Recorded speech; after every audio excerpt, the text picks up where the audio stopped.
What's up, y'all? Welcome back to another blue collar endurance training video. Today we're going to satisfy those that really like the details, the whys, just everything that you could possibly think about when you talk training. Today we've got our coach here, Dylan Schubert. Dylan is one of 4 coaches on the blue collar endurance training staff. He's top 3 at NCAAs for cross country, placing 3rd in 2024, and All-American in track. How many times would you say? Once In track. And he's ran a time of 27:45 for the 10K, or was it 40? 45, yeah. All right, cool. So very quick, lots of knowledge. And I really just want this video to be picking his brain and getting super into the weeds when it comes to the training of an elite athlete, because I feel like that's just not really out there on YouTube. A lot of athletes are very secretive and gatekeep their training and their whys, and we want to be able to teach y'all. So Dylan, I'll start us off with this.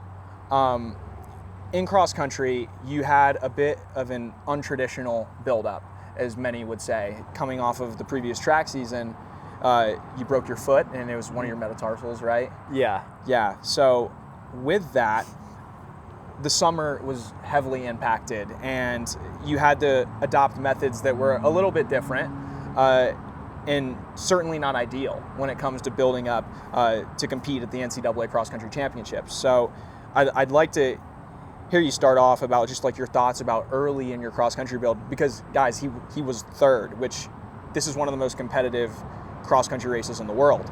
And so yeah, I'd just like to hear you talk about that a little bit. Yeah, definitely. Coming off of outdoor my senior year, going into my 5th year this past fall, I got a stress fracture my 4th metatarsal, which it was a pretty bad one. So yeah. I had to take around like 7 or 8 weeks, I think it was, pretty much down. And during the first couple weeks, I was mainly just kind of doing nothing, really letting my body recover. And like, I would really recommend that if you have a bone injury, to at least give, even though you can do non-impact cross training, I think your body is in kind of a deficit, and you want to have good nutrition and really make sure you're supplementing things like calcium and getting your carbs, things like that, and then just kind of like forget about running for a bit. So that was kind of the first thing, was just kind of a mental reset.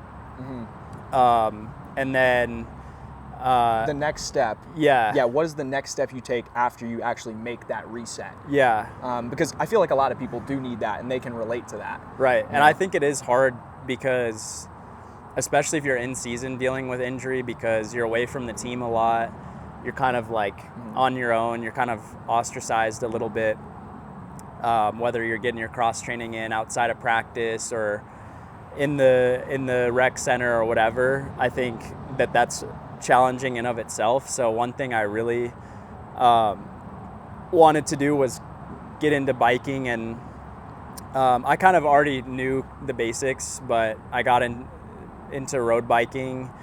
And and this is a really big point here, a lot of elite athletes around the world look at Andreas Almgren. Yeah. Right.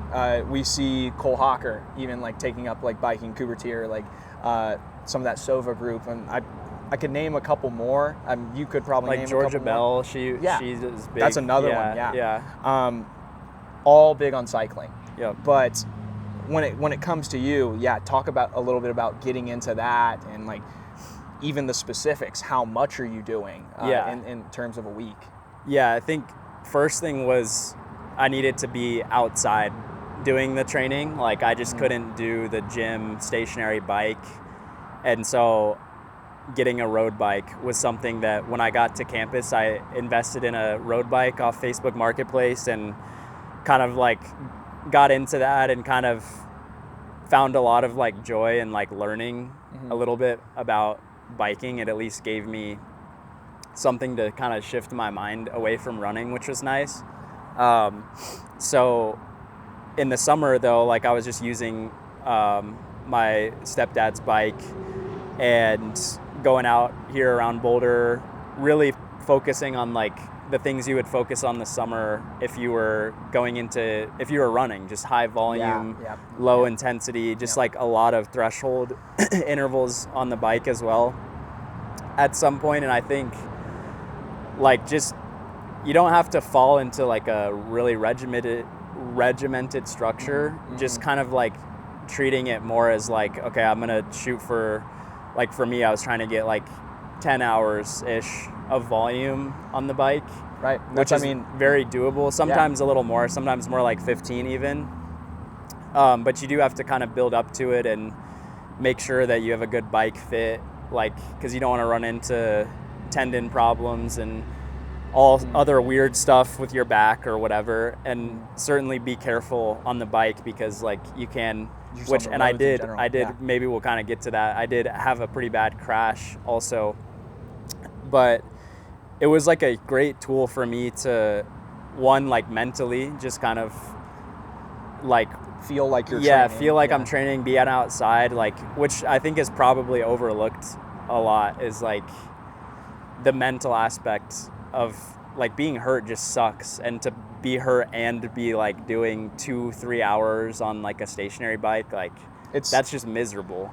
So it's a little bit of like a prison. Yeah, it is. It is like a prison. Yeah. And like I mentioned earlier, you are kind of like separate from the team. So I did kind of find like a group of people on campus to ride with, and just did big volume weeks, a lot of threshold, which I know Andreas Almgren, the Swedish 5K Swedish 5K, 10K, and he just was third at the Olympics, for those that don't know, at Worlds in the 10K, and he started his build with cross training, and it's certainly not ideal, but you're just doing something to at least like preserve your engine, essentially, is the way I see it. Even build too. Yeah. Like even build an engine. Like, the legs can always come around.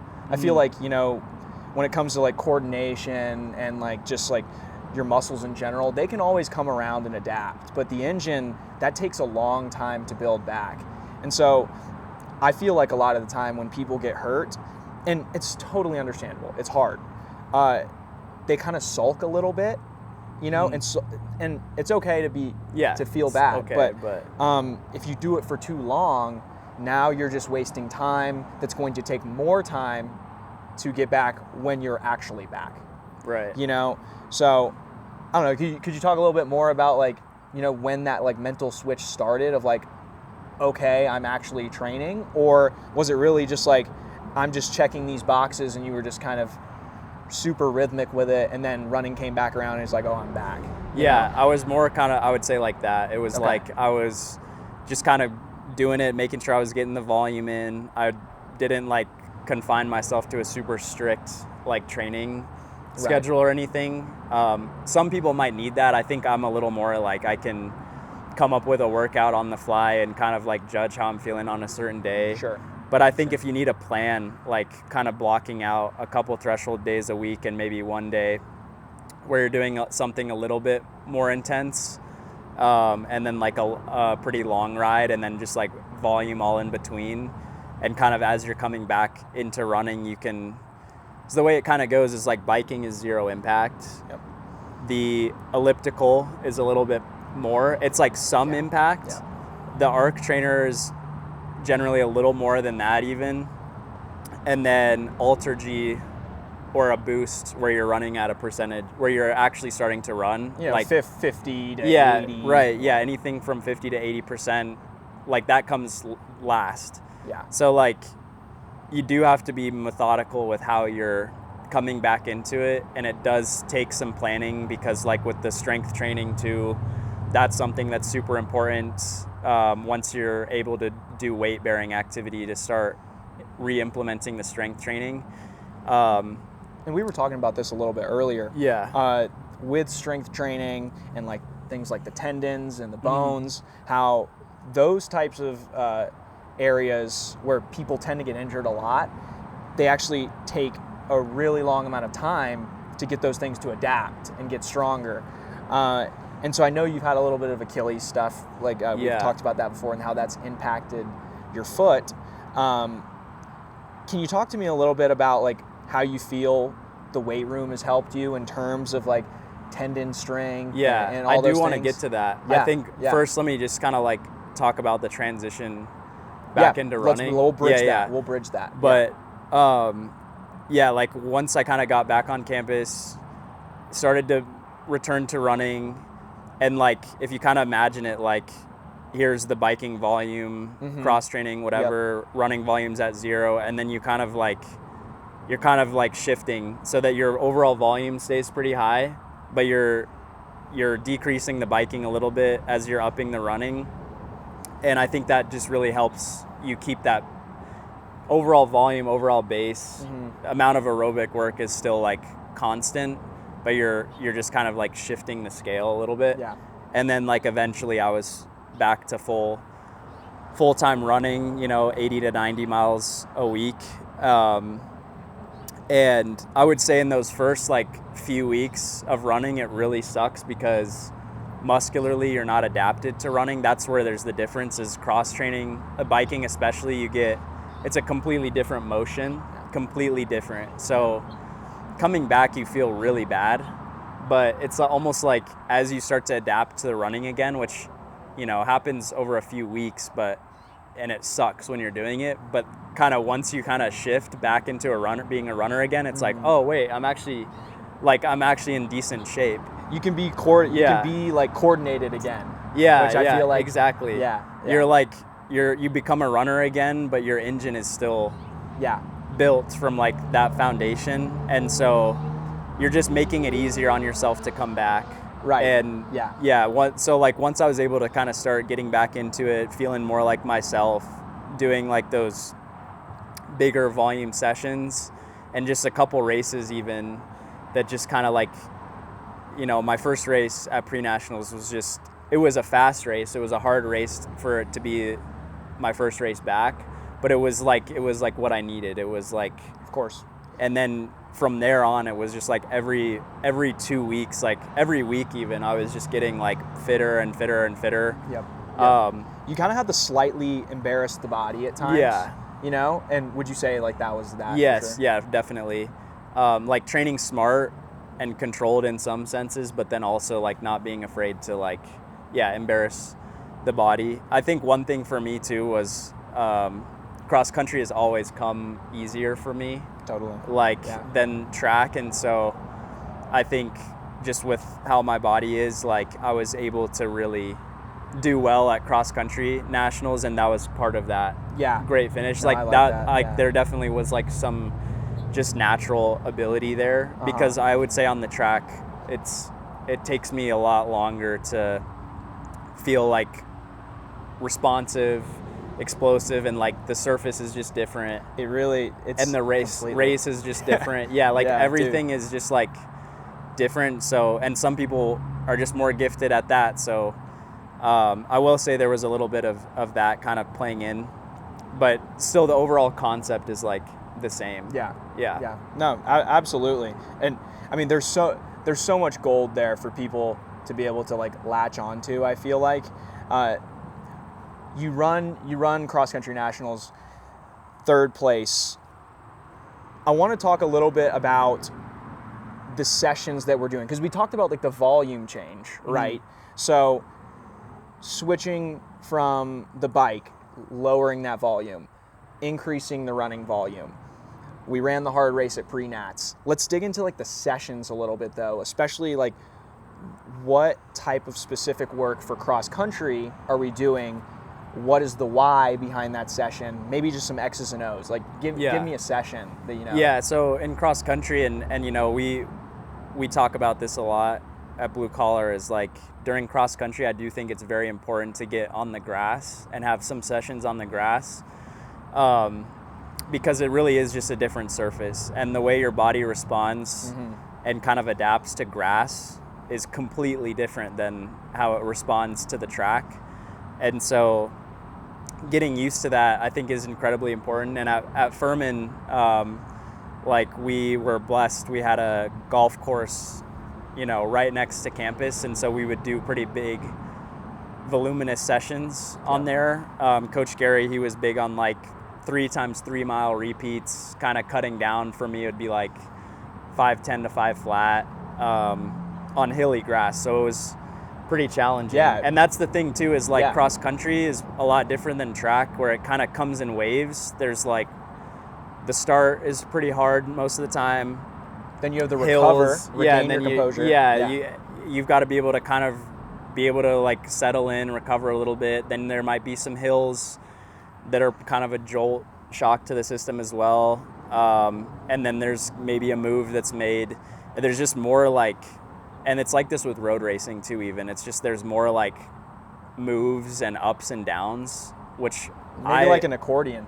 Yeah, You could exactly. Look at it like that. Yeah, exactly. Yeah. So like, I think being used to that in training, like getting that stimulus, is something that's really important. And we got that because it was a hilly loop that we would do, you know, and run these paces where it might be kind of threshold or sub-threshold effort for the first half, but then the back half of every loop was like a pretty intense hilly section. So you're really seeing that like rise in intensity, and then you're having to like really buffer it out on the fly.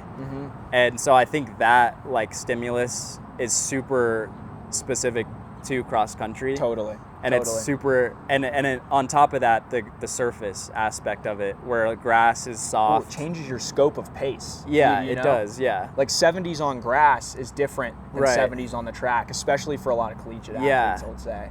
Yeah, and I would say like, that's another thing too, is like, you don't need to be super quick during cross country. Like obviously you want to work on your running economy, and you might have some speed development days here and there, but it's way less of an emphasis than on the track. So I would say, unless you're maybe more of a middle distance athlete, where you're kind of using cross country as a stepping stone for your track season, maybe if you're more of a middle distance athlete, for example, if you're more of like a 5K, 10K, longer distance athlete, like don't be afraid to really sort of, it's like a race car build. It's like, it's a completely different build. Like how I'm in cross country shape is different F1 than versus track shape might be like F1 versus like cross is like rally car or something like that. That's like literally, so, right. So like you are kind of in a way like a different athlete, and I would say don't shy away from being like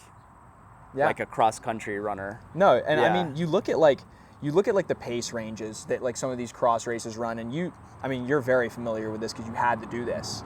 I mean, in an NCAA championship, you've got to be able to go out at like around 4:15 pace, and then recover at like 4:30, 4:36 pace in that range, you know, right, on grass. Yeah. Which, so I guess I'd be curious, like how do you touch those paces in practice? Are you guys using like shorter intervals, or are you just like doing less total reps but doing more dense intervals, or are we doing both? Like, one thing we did a lot, Coach Gary had us do, start one of these grass sessions, for example, with a couple 400s, like hard, just to completely shock the system a little bit. We're running those like 64 seconds on the grass. Just get that initial like shock to the legs, that initial spike in lactate, and then you're going and running like this big volume, like 9 miles of that's just beautiful. Like pure like cross country churning type session. Sometimes it might be 8 by mile or something. But how you got to tell the body like, all right, deal with this. Right. And then like you're also getting that same stimulus every time you're hitting, like for us, it was like the hill. It was a 1 mile loop, and the back half was extremely challenging. So every time we're over there, it's just like a flux type session. Yeah, totally. You're like getting these like waves, whereas track is way more just like constant efforts, I would say.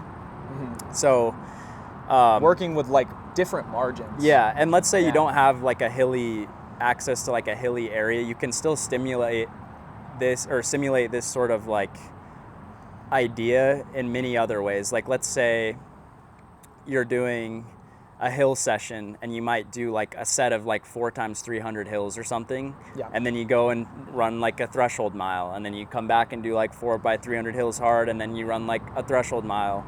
Same sort of concept. You can do the same thing for like, even on the track, let's say you do 2x800 hard, like Yep. VO2 effort or something, Then we and do then some we're just going to do threshold, some yeah. threshold. Yeah. And doing that more as you're coming into season, I think, is really important. And then the races themselves in cross country, I think, are huge, like, opportunities to, Yeah. like, huge workouts in themselves. I was literally, You know? I mean, we talk a lot, especially in modern training. I feel like it's so different now, where it's like, okay, how many hard efforts can we do in this like zoomed out span of 3 months? And then some of those are being taken up by races, which I've always like found to be like super fascinating. Like, you'll see high schoolers a lot. This is a great example. High schoolers will go 6 weeks straight of like racing, and like each time they're getting really, really fit, like just because they're doing these hard efforts. But then now it starts to catch up to them. They kind of hit that little bit of like performance plateau, and they don't have room to go much like anywhere. For sure, and like in college, you can't really do that because the 8Ks are so grueling. They're so hard on your body. So like at most you're racing once every 2 weeks, and maybe like 5 times, 6 times out of the year. In high school, it's obviously a lot easier to kind of race week in, week out, and you see that a lot more frequently. And that's something we really try and push with our coaching, is like ideal race schedule. Yeah, like an ideal race schedule, and it's hard to sort of work with the coaches sometimes, but we've like with the kids' actual coaches like at their high school, but we've kind of like been able to, I think, get a lot better at like communicating with them and the athlete and us, and kind of picking and choosing like, okay, this meet is like a throwaway, and let's say like the athlete still has to race it, maybe we can treat it more as like a progressive effort. Like maybe we kind of have them go threshold effort for the first couple miles, and then like a hard mile, and then maybe follow it up with some more threshold volume or something like that, as opposed to just like going all out every single race. Like, because at the end of the season that really matters, and you maybe have a few big meets throughout the season that you want to run fast at. But I mean, and a lot of times with the NCAA season, and my coach at Florida State always said this, Bob Raymond, he was like, we have to train to be able to run 2 10Ks in 8 days. And with the high school season, you know, you look at like NXN, and now we have Brooks in replacement of Foot Locker. But these kids, like, let's say they want to run both, they've got to run a Nike regional, they've got to run a Brooks regional, then they have to run a Nike national and a Brooks national. But those are all nationally competitive races. You know, so there's just. I'm actually glad you brought that up, because I think that's something that is overlooked too at the NCAA level, is the 2 10Ks in 8 days. You have regionals, and then 8 days later is nationals.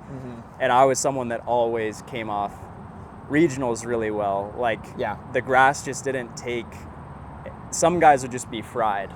Well, it's but just, like I was able to kind of come off it well, and I eventually had the luxury as my upperclassmen years, like I could treat that race a little bit. It was still hard, but I was able to save something in the tank.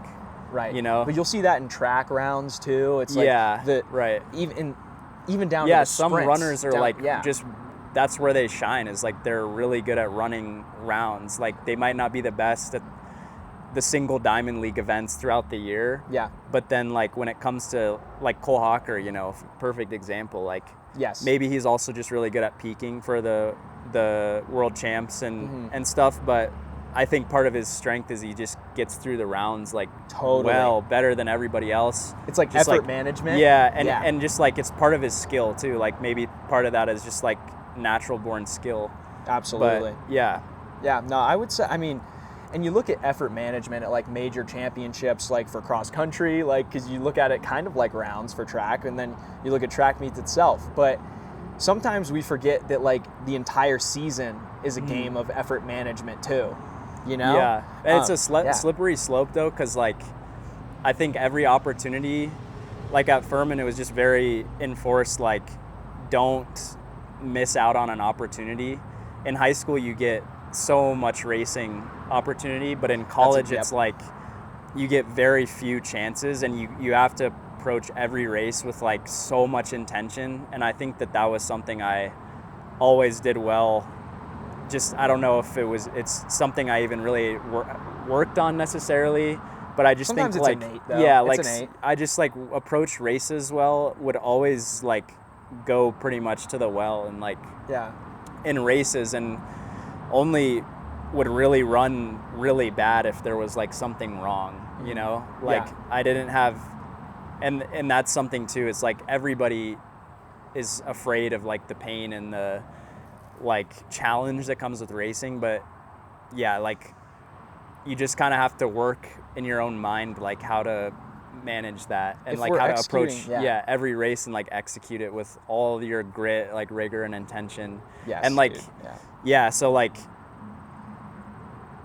regionals I'm talking about for cross country, we're talking about like holding back a little bit, but I still approach that race like, oh, this is going to be really hard. Even though I'm going to try and conserve something, it's going to be like, there's going to be some serious running at some point. And if you approach a race like that, like, oh, it's going to be like easy, you're going to get like destroyed. So you do have to, even those races where you want to use it more as a workout, like I think it's still important to approach it with a good mindset. You know what I mean? Yeah, because I mean, when do you get an opportunity for like a dress rehearsal in a particular environment? Exactly. You know, I've always liked this for both track and cross, and I'll use this with some of my athletes. I'll do what I call tactical practice, and so, you know, if you're going to be able to win a cross country race, you need to be able to have a surge that is not quite at, but very close to the pace that the start was at. Right. And so I'm just like, okay, let's run like up until the last 800 of the race. Let's just keep it controlled. And then let's just go run like 216 for the last 800. I'm talking high school level at this point. Or 218, whatever it may be.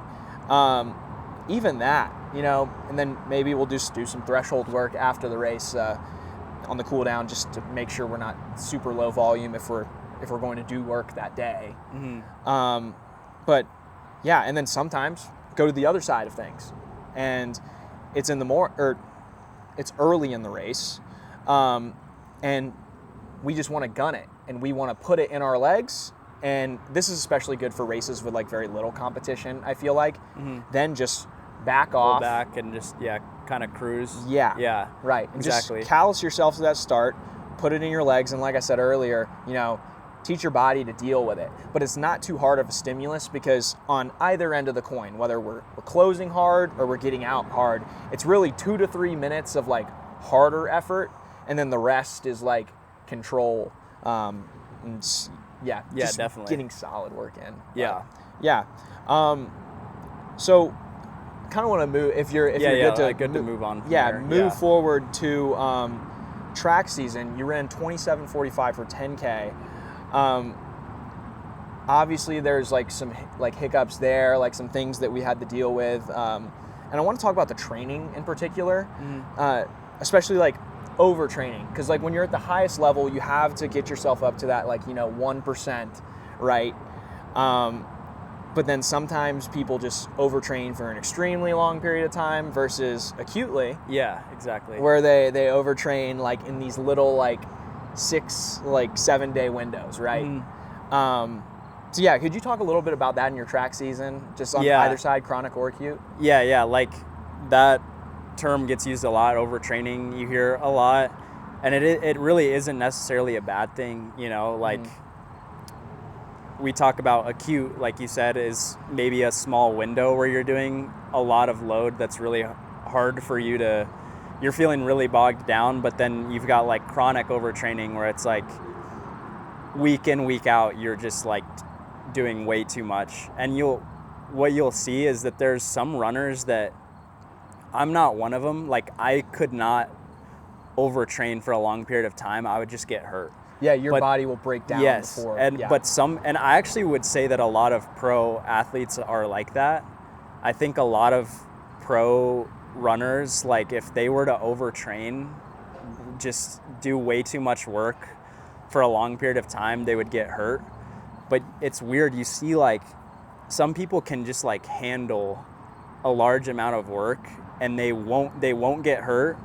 But they also won't race well either. Everything in their physiology would be reflective of being overtrained. Like their lactate might be extra low because they can't rev the engine. Yeah, they can't get their anaerobic system engaged.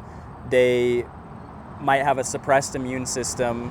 They might have symptoms of like red S, which is just essentially like energy deficiency. Yeah, you're like in like this energy deficit, but some people can still like go and muscle out like big amounts of training. And so that's where I think it's important to listen to your body. And I think even Cooper Tier mentioned something like now you're seeing the shift where high school athletes are training like college athletes. College athletes are training like pro athletes, and pros are training like high schoolers. And I just thought like that was so funny. Like obviously the point he's trying to make is that it's so important to like know where to back off and where to push. And I think that's where the pros are like, just they excel in that ability.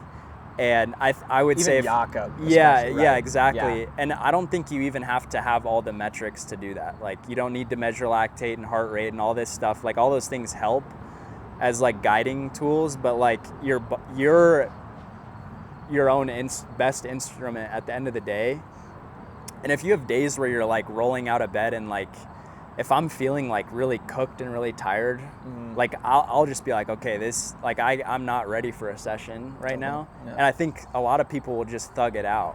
And that's where this sport differs a lot from other sports, is because not every day is like a Michael Jordan, like get everything out of or like a Khabib, like it's just different. Like you can't go hard balls to the wall every single day. But I think the way that you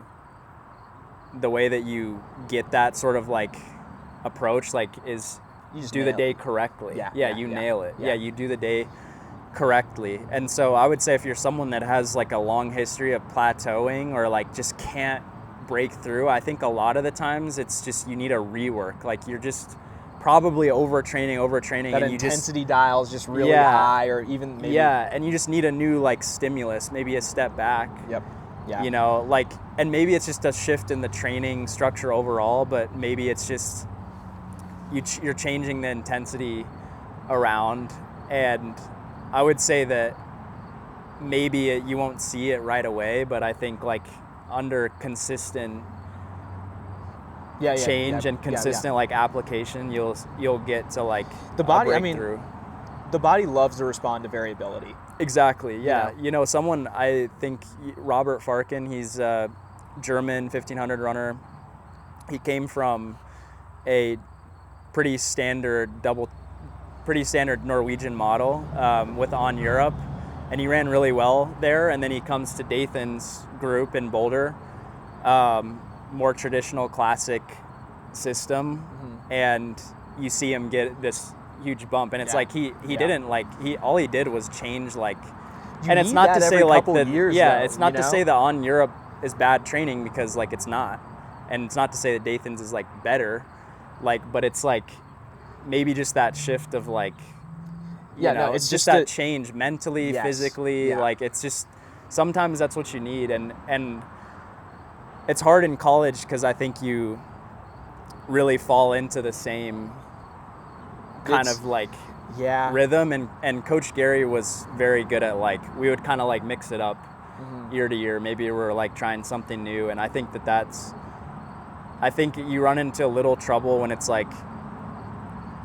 this is tried and true, and like, and you just have that narrow, you get so absorbed lens. Which like some you know, like, not to say that doesn't work, and there's like plenty of coaches where they've built like great programs doing the same thing, but I think now there's maybe more of a shift to where like that like diversity is important. I think it's really important. Let's take something like building an aerobic engine, right? Which is extremely important in distance running. There are many ways that we've seen throughout history that allow us to build an aerobic engine. If we look at all the different ways that people train, we know that, because I mean, Lydiard, they were doing extremely high volume, probably a lot of just like non-measured Z2 stuff, right? But then you get to I think it was Sebco first that was doing like the double sessions, but they were really intense, and then we have like back and influenced training where it's like double sessions, but they're very controlled. Right. But all that saying, there are plenty of ways to build the engine, and there are plenty of ways to like build like that anaerobic engine, like like working on that speed, that power that you might need if you're like a miler or even a 5K guy, because I mean you have to run 52, 53 to win a world championship. And that's where the science the science could never fully like quantify everything. You cannot see it in research. Yeah, so that's what's so cool about the art of like training and endurance athletics. It's like there's so much like philosophy and theory based into it, which is like especially important to consider, like with all the new data that you can have. I think like everyone's guilty of it, like getting kind of like too absorbed in the numbers, but it like it's just like in vivo versus in vitro, it's like something might be theoretically correct, but like when you apply it to like an athlete, everyone might be different. Like even with something as simple as, just for an example, like lifting on hard days, like that's kind of a something that's probably been seen as more of the correct way to implement lifting, is like you lift on like a workout day, maybe in the afternoon, like you do the workout in the morning and then lift in the afternoon or something like that. But like sometimes maybe you might have someone they feel bad doing that, and they might need to do it on an easy day or even the day before the session. Like it's just like so much, there's so much like individual variation. And it's all like, sometimes you'll see people where it's like, okay, today we're like, or I'm just the type of person, we'll just say that. Like, I'm the type of person that likes to lift before I run. Well, it also depends, what are your goals? What are you training for? You can lift before you run, if you're primarily like training to be a lifter. I would say in general, like, you would never do that as a runner. Yeah, right? As a runner, like you usually want to do the thing that matters most. You want to do that first. Mm-hmm. And obviously, and then sometimes we want to do it last when we're fatigued. Mm-hmm. Like, it just depends on the intention of it. But I mean, even in today's day and age, with just all the data, like AI, all these different things, people don't leave enough room for art. And I think that's where like a great coach comes in. It's like, can this coach adjust an athlete properly based on how they're performing in sessions, their life changes, things that can't be calculated by a computer because it's not practical, it's not happening. And then can the coach teach the athlete, especially young athletes, to have that training IQ to know today's the day I go. Today's the day I chill.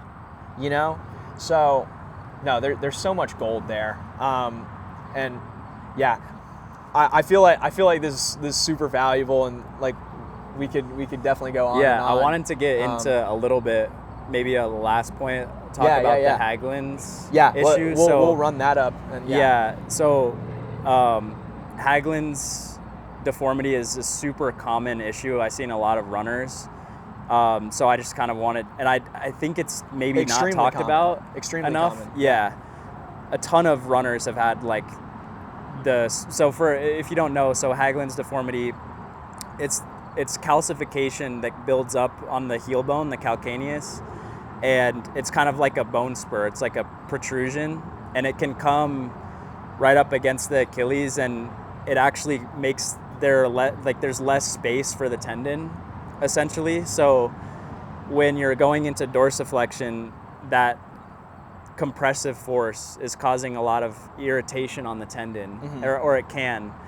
And a lot of runners develop it. I don't know if it's kind of under-researched, I think, why runners tend to if you're genetically predisposed to it, if you're a distance runner, it's gonna like present itself way, like there might be a normal someone in a different sport that might have the predisposition to developing Haglund's deformity, but it doesn't really like,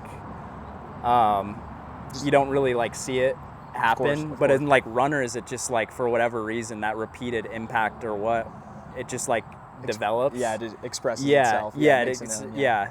So there's a ton of, like Galen Rupp's had the surgery, Sean McGorty, right? Yeah. Also, I think like Vanessa Frazier, tons of athletes have had this surgery that grinds down the bone, and essentially, like, that's a last case resort. But in my case, like, I got a ton of Achilles irritation because of this. A lot of inflammation, a lot of pain, a lot of stiffness. But one thing is that it's actually, like, I have it in both. If you never just have it in one. So, like, if you've got one Achilles that's good, like, it means, always, like, you can, it's like fixable. That, right. Yeah. Right. So, like, isometrics in the weight room were a big thing that I implemented just in this past year. Doing things like ankle iso pushes against a barbell on like a plate. Super heavy. Like, you're doing like a near maximal isometric contraction. For around like 4 to 6 seconds. Do that like 2 to 4 sets of that, like 2 to 4 sets of like 4 reps. And that like kind of brings the, it kind of helps the Achilles to where, you know, like it's already tight or right, it's you're already getting weak, in doing that, you get a lot of that adaptation that helps the tendon grow in a healthy way. Like the collagen fibers are laying down in the right way. Yeah. And this is kind of a new area of research, and I would just encourage those that have Achilles problems, like especially if you know you've got Haglund's, usually you can tell because there's like a actual bone, like you bulge, can like a bump. Visually, you can tell. It. Right. So look into those isometrics and that method of treatment, like in the weight room, and like not even just for those with Haglund's, but those isometrics are huge for running economy too. Like it's improving health and performance. Yeah, like you're improving the elasticity of your tendons. Yeah. And that was something that, at least for me in the weight room, combined with lifting heavy as well, was a big area of growth where I've felt like I've gotten a lot stronger, a lot faster. Absolutely. Just from that. Yeah. And I mean, it kind of comes down to having a support system that can implement these types of things into your training. You know, obviously you need to balance your running load. Obviously you need to have good balance with your like strength training load, things like that. And not to just like continuously plug, but that's kind of like what we do at the end of the day with like high schoolers and marathoners and things like that. But we definitely need to run one of these back. Yeah, this is like, because we could go all day. I know, man. Well, we're gonna do this again. Let us know in the comments, guys, if you liked this kind of just like freestyle, like training talk and breakdown, like a little more into the weeds, like in the science of it. Yeah, because that's what we love, and you know, obsessed people love to hear other obsessed people talk about their obsession, and that's like what we want to do at the end of the day, and we want to teach athletes. So, no, Dylan, I appreciate it, man. This is sweet. I'm excited to continue to build this channel and keep moving forward. So, me too. Yeah. Thanks for watching, guys.